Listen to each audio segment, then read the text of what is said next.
बार आए हैं जल्दी से चैनल को सब्सक्राइब कर लीजिए, वीडियो को लाइक करिए और बेल आइकन को हिट करिए ताकि आने वाली वीडियोस की अपडेट आपको मिलती रहे। आज की वीडियो में हम बात कर रहे हैं पीसीओडी के बारे में और पीसीओएस के बारे में। देखो ये 3 टर्मिनोलॉजी हैं जिसको लेकर के बहुत सारे पेशेंट कंफ्यूज रहते हैं, इसीलिए मैंने डिसाइड किया है कि मैं आपके लिए अलग अलग वीडियो बनाऊंगी ताकि आपको कंफ्यूजन बिल्कुल भी ना रहे। तो आज हम बात करेंगे पीसीओ, पीसीओडी और पीसीओएस में से पीसीओएस के बारे में, जो एक बहुत ही ज़्यादा एग्रीवेटेड स्टेज है। जब आपकी बॉडी के अंदर सिस्ट हैं बट वो ज़्यादा कोई इतनी दिक्कतें पैदा नहीं करती, हल्की फुल्की दिक्कत पैदा करती है, तो वो कंडीशन पीसीओ पॉलिसिस्टिक ओवरीज में कंसिडर की जाती है। उसके बाद जब वो आपको परेशानियां देने लगती है और सिस्ट का जो साइज या नंबर्स हैं वो थोड़े और ज़्यादा बढ़ जाते हैं बट 10-15 से कम रहते हैं तो पीसीओडी कहलाता है। बट जब साथ के साथ मेटाबॉलिक डिसऑर्डर्स जुड़ जाएं और मल्टीपल हेल्थ कंसर्न्स आ जाएं तो पीसीओएस का नाम इसको दिया जाता है, पॉलिसिस्टिक ओवेरियन सिंड्रोम। तो पॉलिसिस्टिक ओवेरियन सिंड्रोम के बारे में ही हम बात करेंगे। 80% महिलाएं इस प्रॉब्लम से ग्रसित हैं, परेशान हैं। उन्हें लगता है जब गूगल सर्च करते हैं इसका कोई इलाज नहीं आता है, लिखा हुआ आता है कि इसका कोई इलाज नहीं, बट आयुर्वेद की मदद से ये संभव है। हजारों महिलाओं ने हमारे उपचार से अपने आप को ठीक किया है, आप भी कर सकते हैं। वीडियो में अंत तक बने रहिए। ओवेरियन सिंड्रोम होता क्या है, इसको बहुत ही इजीली आप समझ सकते हैं अगर आपको पता हो कि आपका गर्भाशय दिखता कैसा है। आपका गर्भाशय कुछ इस टाइप का दिखता है और आपके गर्भाशय से जुड़ी होती हैं ये 2 ओवरीज। आपके गर्भाशय में 2 ओवरी मौजूद होती हैं। जब इन दोनों ही ओवरीज के अंदर जो है अंडे जमा हो जाते हैं, जैसे कि आप देख पा रहे हैं यहाँ पर कि अंडे जो हैं वो बाहर नहीं निकल रहे हैं, अंडे यहीं पर जमा हैं, तो ये थोड़ा सा बल्कि अपीयरेंस दिखता है जब इसका अल्ट्रासाउंड होता है। और जब दोनों ही ओवरी के अंदर अंडे जमा हो जाएं और आपके जितनी भी प्रक्रिया है, जो फंक्शन है ओवरी का, उसमें रुकावट पैदा करते हैं, तो ये कंडीशन जो है पॉलिसिस्टिक ओवेरियन सिंड्रोम कहलाती है। बट पॉलिसिस्टिक ओवेरियन सिंड्रोम इसको नाम तब दिया जाता है जब साथ में मेटाबॉलिक डिसऑर्डर्स जो है वो जुड़ जाते हैं। मेटाबॉलिक डिसऑर्डर्स जैसे कि टाइप 2 डायबिटीज, थायराइड, ओबेसिटी, और इतना ही नहीं, ये आगे चल के आपको adenomyosis, endometriosis, ovarian cancer, cervical cancer जैसी प्रॉब्लम्स भी दे सकती है। तो आप इसको लाइलाज ना समझें और इसको अनट्रीटेड मत छोड़ें। अगर आपने इसका इलाज नहीं किया तो आपके लिए प्रॉब्लम्स और ज़्यादा बढ़ सकती हैं। ज़रूर आपको गूगल सर्च करने पर ये दिखेगा कि इलाज संभव नहीं है, बट इलाज संभव है, पूरी तरह से आप इसको ठीक कर सकते हैं। पॉलिसिस्टिक ओवेरियन सिंड्रोम जो है वो आपको मल्टीपल प्रॉब्लम्स देकर जा रहा है। तो कैसे ये आपको बांझपन देता है। सबसे बड़ी प्रॉब्लम जो फीमेल्स में होती है वो है बांझपन। वो बाकी इस प्रॉब्लम्स को एक बार को फेस कर भी लेती हैं, बट जब इनफर्टिलिटी के केसेस आते हैं तो वो उनको इमोशनली वीक कर देता है। तो चलिए समझते हैं। देखिए, जब आपकी जो ओवरीज हैं, आपकी जो अंडाशय हैं, इनके अंदर टॉक्सिन डिपॉजिट्स हो जाते हैं। जब इनमें टॉक्सिन डिपॉजिट हो जाते हैं तो लंबे समय से जब पीसीओडी पीसीओएस चलता है तो आपकी जो फेलोपियन ट्यूब्स हैं, ये ट्यूब्स में भी एडेजन्स, रुकावटें पैदा हो जाती हैं। यहाँ पर भी रुकावटें पैदा हो जाती हैं, जिसके चलते क्या होता है कि जब आपके ओवरी के अंदर एग बन रहा है और जब ओवुलेशन के दौरान वो फूट करके, जैसे आप देख सकते हैं, रप्चर होकर के बाहर निकल रहा है, ये बाहर नहीं निकलता है। और अगर बाहर निकलेगा तो उसका काम क्या है, बाहर निकलकर आपकी ट्यूब से ट्रेवल होता हुआ यहाँ आकर के, अगर प्रेगनेंसी होनी होगी तो यहाँ आकर के चिपक जाएगा। अगर नहीं हो, यहाँ चिपकता है, दैट मीन्स या तो कोई रीजन की वजह से नहीं चिपक रहा है या यहाँ का एटमॉस्फेयर अच्छा नहीं है, तो ये अपने आप डिस्कार्ड हो जाता है। नेचुरल, ये एक नेचुरल प्रोसेस है जो कम्प्लीटली डिस्कार्ड हो जाता है। तो ये कंडीशंस आपकी फेलोपियन ट्यूब्स को खराब करती है, आपकी ओवेरियन हेल्थ को खराब करती है, आपकी यूट्रस हेल्थ को खराब करती है। ये तो सिर्फ और सिर्फ आपके रिप्रोडक्टिव हेल्थ के बारे में बात कर रहे हैं। इतना ही नहीं, ये आपके हेयर की कंडीशंस को, स्किन की कंडीशन को खराब। तो इसके कॉजेज क्या रहते हैं ये भी समझ लेते हैं। पीसीओएस के कॉजेज, वैसे तो अगर आप मॉडर्न टर्मिनोलॉजी के हिसाब से समझें तो इसके अननोन कॉजेज हैं, कोई ऐसे पर्टिकुलर कॉजेज नहीं बताए जाते। सोशल मीडिया पर भी अगर आप समझेंगे या जानेंगे तो वो आपको क्या कॉजेज बताते हैं पर्टिकुलरली, या तो आपका लाइफस्टाइल डिसऑर्डर, या तो आपके लाइफस्टाइल में कोई खराबी है, आपके हार्मोन इम्बैलेंस हैं। आयुर्वेद के अनुसार इसमें क्या माना जाता है, इसका रूट कॉज क्या है, आपके बॉडी में जो आर्म है, arm that is your toxins, body के अंदर जो एक्सेस सिर्फ टॉक्सिन्स जमा हो जाते हैं, तो जिस भी ऑर्गन पर जाकर, जिस भी सिस्टम पर जाकर वो डिपॉजिट होते हैं, वहाँ के जो फंक्शनिंग है उसमें हैम्पर करता है, उस फंक्शन को, उसमें रुकावट पैदा होती है और वो अपना सही से काम नहीं करता। जैसे कि एक ओवरी का जो काम है वो एग को स्टोर करके रखना है और जब ओवुलेशन हो तो यहाँ से रिलीज आउट होकर के नॉर्मल फंक्शन करे। बट क्या होता है कि ओवेरियन रिजर्व की तरह काम करती है आपकी ओवरीज। बट जब आपको पीसीओडी, पीसीओएस हार्मोनल प्रॉब्लम्स होती हैं तो आपकी ओवरी सही से फंक्शन नहीं कर पाती। और इसी तरह से आपकी फैलोपियन ट्यूब जो है, जो कैरियर की तरह काम करती है, आपके वो एग को लेकर जाती है, ओवम को लेकर जाती है यूट्रस तक, वो उसमें रुकावटें, झिल्लियां बन जाती हैं, जिसके कारण जो है आपको रिपोर्ट्स में कई बार देखने के लिए मिलता है कि ब्लॉक्ड फैलोपियन ट्यूब्स की कंडीशन हो जाती है। तो कॉजेज इसके जो जनरली माने जाते हैं, गलत खान-पान। अब लाइफस्टाइल के बारे में तो हर कोई बोलता है कि लाइफस्टाइल खराब है, बट खराब हुए लाइफस्टाइल पर अगर काम ना किया जाए, उसको ठीक ना किया जाए तो कैसे संभव है। बहुत सारे लोग आपको कहेंगे कि सिर्फ लाइफस्टाइल ठीक करके मैंने अपना प्रॉब्लम ठीक किया, बहुत लोग कहेंगे सिर्फ एक्सरसाइज करके, योगा करके मैंने अपना प्रॉब्लम ठीक किया। तो यहाँ पर एक बहुत इंपॉर्टेंट पॉइंट है, सभी पेशेंट की कंडीशन एक जैसी नहीं होती है। इस कंडीशन की जो स्टेजेस हैं, किस स्टेज पे आप पहुंच चुके हैं, वो मैटर करता है। स्पेशली जब आप पीसीओएस की कंडीशन में हैं, तो अगर आप खाली योगा करके करना चाहते हैं, इसको ठीक करना चाहते हैं, नॉट पॉसिबल। अगर खाली एक्सरसाइज करके करना चाहते हैं, नॉट पॉसिबल। हाँ, कुछ केसेस ऐसे होते हैं जो बहुत रेयर होते हैं और जिसमें एक आधी चीज अगर उनको काम कर गई है तो आप अपने आप को उनसे तुलना मत करिए अपनी प्रॉब्लम की, ठीक है। Comparison is very bad thing. तो कंपैरिजन करके हम कई बार क्या करते हैं, अपने आप को डिप्रेशन, एंजाइटी में ले जाते हैं। तो आपने ध्यान रखना है इस प्रॉब्लम को ठीक होने में कितना समय लगता है, ये भी आपको ट्रीटमेंट से पहले मालूम होना चाहिए, ताकि आप उसी हिसाब से अपने आप को भी समय दे सकें, अपनी बॉडी को भी आप समझ सकें कि हाँ इतना टाइम लगेगा, इतना समय लगेगा इस प्रॉब्लम को ठीक होने में। इसमें लगेगा आपको स्टार्टिंग कम से कम आपको 6 से 9, 9 से 12 और साल भर भी आपको लग सकता है इसको ठीक होने में, जिसमें आपकी रिपोर्ट्स बिल्कुल क्लियर आ जाती हैं, रिपोर्ट्स नॉर्मल आती हैं। बट ये रिवर्ट बैक भी करता है, ये एक दुर्भाग्यवश बोलना पड़ता है, बट रियलिटी है कि ये रिवर्ट बैक, जैसे कि मैंने आपको बताया कि रिवर्ट बैक करता है। तो ये बात अगर आपको स्टार्टिंग में पता होगा तो आप एक तो जानने की कोशिश करेंगे, डॉक्टर से पूछेंगे कि क्या कंडीशंस होती हैं जिसमें रिवर्ट बैक करता है। देखिए, जब भी कोई प्रॉब्लम का जो रूट कॉज होता है, अगर उस रूट कॉज को ठीक किया जा रहा है और वापस से अगर उस रूट कॉज को खराब किया जा रहा है या उन्हीं चीजों को फॉलो किया जा रहा है, तो बीमारी वापस आएगी। फॉर एग्जाम्पल, आपने 6 महीने, साल भर के लिए अपना लाइफस्टाइल चेंज किया था, दैट मीन्स अपनी ईटिंग हैबिट चेंज की थी। अब पेशेंट को क्या लगता है 6 महीने, साल भर ठीक है, हमने अपना लाइफस्टाइल चेंज किया था, बट वापस से उसी रूटीन पर आ जाने से क्या होता है कि वही एटमॉस्फेयर आपकी बॉडी को मिलने लगता है, हार्मोनल इंबैलेंस उसी तरह से होने लगते हैं, वापस से आपको ये प्रॉब्लम परेशान करने लगती है। तो ध्यान दीजिएगा, मॉनिटर करना बेहद जरूरी हो जाता है। जब आप इसको पूरी तरह से ठीक कर लें, उसके बाद भी आपको इसको मॉनिटर करना होता है। उपचार की अगर इसकी बात करें, उससे पहले मैं सिम्टम्स के बारे में बात करूंगी, कॉजेस के बारे में हमने बात कर लिए हैं, तो ताकि आप समझ सकें क्या क्या सिम्टम्स आते हैं, हमारे पास पेशेंट्स आते हैं, क्या क्या कंडीशंस लेकर आते हैं।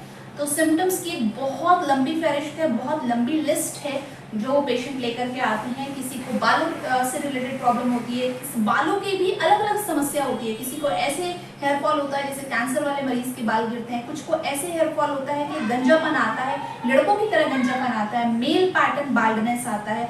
कुछ महिलाओं को इस तरह से बाल गिरते हैं कि सिर्फ बीच बाल्डनेस से अलावा अगर हम बात करें, कि गंजेपन के अलावा अगर हम बात करें, तो आपकी स्किन पर, आपके फेस पर पिंपल्स आते हैं, बहुत ज्यादा पिंपल्स। क्रीम लगाओगे, आप बहुत कुछ लगा रहे हो, होम रेमेडीज कर लिया, बट बार बार फ्रिक्वेंटली आपको पिंपल्स आ रहे हैं। पस वाले पिंपल्स आ सकते हैं, मार्क्स छोड़ जाएंगे, तो रीअकरेंट होते हैं पिंपल्स आपको। अगर आपके डाइजेशन की बात करें तो कॉन्स्टिपेशन रहने लगता है बहुत ज्यादा। इनफैक्ट खाना खाते हो तो भारीपन रहता है, हैवीनेस रहता है, इस तरह की कॉम्प्लिकेशंस आते हैं। ये कंडीशन टाइप 2 डायबिटीज का कारण बनती है, जिसमें आपको देखने के लिए इंसुलिन रेजिस्टेंस बॉडी में देखने के लिए मिलता है। आपके शरीर में जो है इंसुलिन बन रहा है, बॉडी उसको यूज करना भूल जाती है। आगे चल के ये टाइप 2 डायबिटीज, ये डायबिटीज में तब्दील हो सकता है। थायराइड, ठंडा गर्म लगना, बॉडी में बहुत ज्यादा ठंडा, हाइपो या हाइपरथायराइडिज्म होने के चांसेस बहुत ज्यादा बढ़ जाते हैं। थोड़ा सा आपको कुछ हुआ, बीमार एकदम से हो जाते हैं, इम्यूनिटी बहुत ज्यादा वीक हो जाती है, आपकी पीरियड्स में बहुत इफेक्ट आता है। किसी किसी के नॉर्मल रहते हैं, बट पीसीओएस में पीरियड्स कभी नॉर्मल नहीं रहते, या तो स्कैंटी हो जाते हैं, हेवी फ्लो आता है, क्लॉट्स बहुत आते हैं, क्रैम्प्स बहुत ज़्यादा आते हैं, या पीरियड्स का ड्यूरेशन कम हो जाता है, 1 दिन 2 दिन पीरियड्स आ रहे हैं, खुलकर पीरियड्स नहीं आते हैं, जिसकी वजह से ओवुलेशन हैम्पर होता है और एज अ रिजल्टेंट इनफर्टिलिटी होती है कि बच्चा नहीं हो पाता, प्रेगनेंसी नहीं हो पाती। तो डायग्नोसिस से रिलेटेड बहुत सारे सवाल आते हैं कि मैम क्या क्या हमें डायग्नोसिस कराना चाहिए, क्या क्या इन्वेस्टिगेशन कराएं जिससे पता लगे कि हमें ये प्रॉब्लम है। नॉर्मली एक डायग्नोसिस नहीं बनाया जाता है, पेशेंट ऑलरेडी टेस्ट लेकर के आता है, ट्रांसवेजाइनल पेल्विक अल्ट्रासाउंड इसके लिए कराया जाता है, जिसमें पता लगता है कि आपके गर्भाशय में किसी तरह की गांठें तो नहीं है। नॉर्मल अल्ट्रासाउंड से कुछ भी नहीं पता लगेगा, सिर्फ आपके पेट की कंडीशन पता लगती है, तो उसमें पैसे ज़ाया ना करें, ट्रांसवेजाइनल पेल्विक अल्ट्रासाउंड कराएं। ध्यान रखिए कि अनमैरिड गर्ल्स में ये अल्ट्रासाउंड नहीं होता है, तो उनका पेल्विक अल्ट्रासाउंड होता है, ठीक है। ये 2 कंडीशन है। तीसरी बात, एक इम्पॉर्टेंट चीज़ ये है कि साथ में कई बार हार्मोनल टेस्ट भी कराने पड़ते हैं कि क्योंकि इसमें आपका एक हार्मोन डिस्टर्ब नहीं होता, इसीलिए मैंने आपके साथ शुरू में डिस्कस नहीं करा कि कौन कौन से हार्मोन डिस्टर्ब होते हैं। ऑलमोस्ट सभी हार्मोन इम्बैलेंस फॉर्म में रहते हैं, वो चाहे LH है, FSH है, आपका पिट्यूटरी ग्लैंड जो है वो इफेक्ट होता है, तो वहाँ से जो हार्मोन सिक्रेट हो रहे हैं वो गड़बड़ा जाते हैं, कॉर्टिसोल लेवल बढ़ जाता है, स्ट्रेस हार्मोन का लेवल बहुत ज़्यादा जो है स्ट्रेस हार्मोन का लेवल बढ़ जाता है। एक्सरसाइज करते हैं, वजन घटाने की कोशिश कर रहे हैं, बहुत कुछ आप ट्राई करने की कोशिश करते हैं, बट आपको रिजल्ट नहीं मिलते हैं और आप लास्ट में जो है आपको लगता है कि शायद अब कुछ नहीं हो सकता है, मैंने बहुत कुछ ट्राई किया है, बट डॉक्टर की सलाह से अगर आप चलते हैं स्टेप बाय स्टेप, तो इस प्रॉब्लम से आप बाहर निकल सकते हैं और अपने आप को ठीक कर सकते हैं। हज़ारों पेशेंट ने किया है, आप भी कर सकते हैं। अब बात करते हैं ट्रीटमेंट की। अगर हम बात करें तो ट्रीटमेंट बहुत इंपॉर्टेंट रोल प्ले करता है, बट ट्रीटमेंट हमेशा डॉक्टर की निगरानी में ही लें। ट्रीटमेंट को कभी भी नज़रअंदाज नहीं करना है। आप कंसल्टेशन हमारे साथ बुक कर सकते हैं, डिटेल स्क्रीन पर दी गई हैं, आप चेकआउट करिए, कंसल्टेशन बुक करिए और अपने आप को क्योर करिए। देखिए, ट्रीटमेंट में सबसे पहले जो प्रोटोकॉल एलोपैथिक का प्रोटोकॉल है वो हार्मोनल पिल्स हैं, लाइफस्टाइल मॉडिफिकेशन है एंड अपना फिजिकल एक्टिविटीज हैं, बाकी सप्लीमेंट्स हैं। अगर और क्या होता है, जाकर आप एलोपैथिक डॉक्टर से कंसल्ट कर सकते हैं। मैं उनके बारे में कुछ ज़्यादा बातचीत नहीं करना चाहूँगी, ठीक है। हम आयुर्वेद के बारे में बात कर रहे हैं, तो आयुर्वेद में आपका सबसे पहले आता है आहार, फिर आपका विहार, फिर आपकी चिकित्सा। ये 3 चीजें सिर्फ देखने में 3 है, बट ये बहुत डीप है। आहार में आपका फूड इंटेक, कैसा खाना आप खाते हैं, किस समय पर आप खाते हैं, किस मौसम के हिसाब से क्या चीज खाते हैं, आपका डॉक्टर आपकी बॉडी टाइप के हिसाब से आपको बताता है कि आपको क्या खाना है, क्या चीज अवॉइड करनी है और बैलेंस तरीके से खाना है। उसके बाद आता है आपका yoga. Yoga is the best thing in a physical activity जो आप कर सकते हो। योगा सबसे बेस्ट चीज है जो आप कर सकते हो, ठीक है। पर्टिकुलरली आप डाइट में पूछोगे, 1000 चीज लोग आपको बताएंगे। हर पेशेंट के लिए अलग तरह की डाइट होती है। आपने बैलेंस डाइट लेना है, कार्बोहाइड्रेट कम करना है, सैचुरेटेड फैट्स जो है और प्रोसेस्ड फूड को कम करना है। ट्रीटमेंट की अगर हम बात करें तो ट्रीटमेंट बहुत इंपॉर्टेंट रोल प्ले करता है, बट ट्रीटमेंट हमेशा डॉक्टर की निगरानी में ही लें। ट्रीटमेंट को कभी भी नज़रअंदाज नहीं करना है। आप कंसल्टेशन हमारे साथ बुक कर सकते हैं, डिटेल स्क्रीन पर दी गई हैं, आप चेकआउट करिए, कंसल्टेशन बुक करिए और अपने आप को क्योर करिए। देखिए, ट्रीटमेंट में सबसे पहले जो प्रोटोकॉल एलोपैथिक का प्रोटोकॉल है वो हार्मोनल पिल्स हैं, लाइफस्टाइल मॉडिफिकेशन है एंड अपना फिजिकल एक्टिविटीज हैं, बाकी सप्लीमेंट्स हैं। अगर और क्या होता है, जाकर आप एलोपैथिक डॉक्टर से कंसल्ट कर सकते हैं। मैं उनके बारे में कुछ ज्यादा बातचीत नहीं करना चाहूंगी, ठीक है। हम आयुर्वेद के बारे में बात कर रहे हैं, तो आयुर्वेद में आपका सबसे पहले आता है आहार, फिर आपका विहार, फिर आपकी चिकित्सा। ये 3 चीजें सिर्फ देखने में 3 है, बट ये बहुत डीप है। आहार में आपका फूड इंटेक, कैसा खाना आप खाते हैं, किस समय पर आप खाते हैं, किस मौसम के हिसाब से क्या चीज खाते हैं, आपका डॉक्टर आपकी बॉडी टाइप के हिसाब से आपको बताता है कि आपको क्या खाना है, क्या चीज अवॉइड करनी है और बैलेंस तरीके से खाना है। उसके बाद आता है आपका yoga. Yoga is the best thing in a physical activity जो आप कर सकते हो। योगा सबसे बेस्ट चीज है जो आप कर सकते हो, ठीक है। पर्टिकुलरली आप डाइट में पूछोगे, 1000 चीज लोग आपको बताएंगे। हर पेशेंट के लिए अलग तरह की डाइट होती है। आपने बैलेंस डाइट लेना है, कार्बोहाइड्रेट कम करना है और प्रोसेस्ड फूड को कम करना है।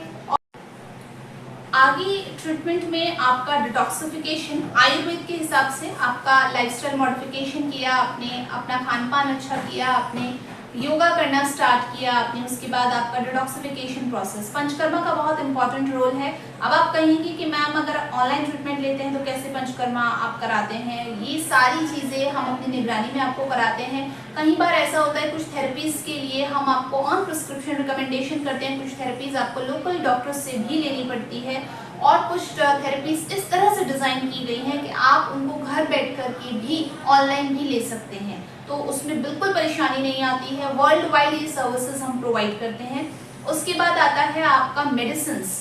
थेरेपीज के बाद आती हैं आपकी मेडिसिन्स। मेडिसिन्स कस्टमाइज होती हैं, हैंडमेड होती हैं।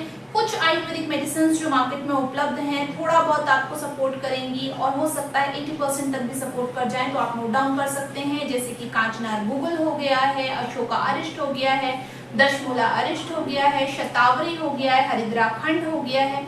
इस तरह की आयुर्वेदिक मेडिसिन इसमें बहुत अच्छा काम करती हैं। हैवी फ्लो है तो लोद्र हो गया है, लोद्रासव हो गया है। बट जैसे कि मैंने बोला मल्टीपल प्रॉब्लम्स रहती हैं, तो इसीलिए मेडिसिन कस्टमाइज होकर के आप पर बहुत अच्छा काम करती हैं।